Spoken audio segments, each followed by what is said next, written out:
Alors bonsoir. En ce qui concerne mon parcours, je fais un petit peu normalement un débriefing de ce que j'ai vécu à Paris. Je pense assez en avoir parlé.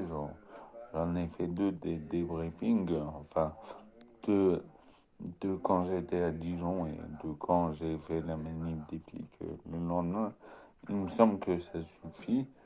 Et pour la troisième fois, donc j'aurais pu vous mettre, par exemple, la vidéo que j'avais fait de mon ami Jérôme à Dijon, mais j'ai préféré continuer à vous parler, à refaire comme je faisais avant, c'est-à-dire de reprendre un petit peu l'actualité, parce que c'est ça aussi les gilets jaunes, comment on parle d'actualité et donc un petit peu de politique.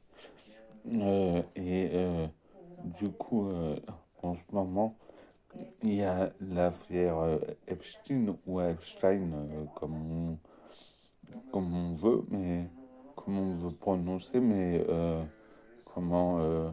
Voilà, moi ce que j'ai entendu, c'est que c'était une affaire qui, qui, qui, comment, qui excite un petit peu les complotistes parce que il y a des millions de documents qui ont été révélés là récemment par l'administration américaine.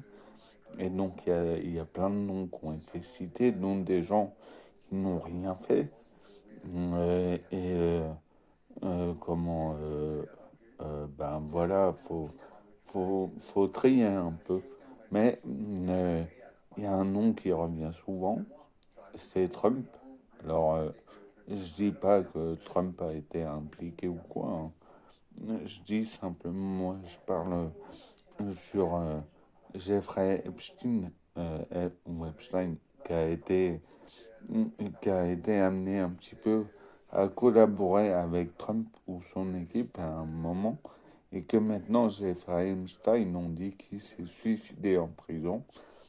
Moi, j'y crois pas du tout. Je crois que il a collaboré un petit peu avec l'équipe de Trump. Et après, à partir du moment où cette équipe est arrivée au pouvoir aux États-Unis, ils s'en sont débarrassés. Donc, bon, moi, le complot, peut-être l'unique complot que je vois là-dedans.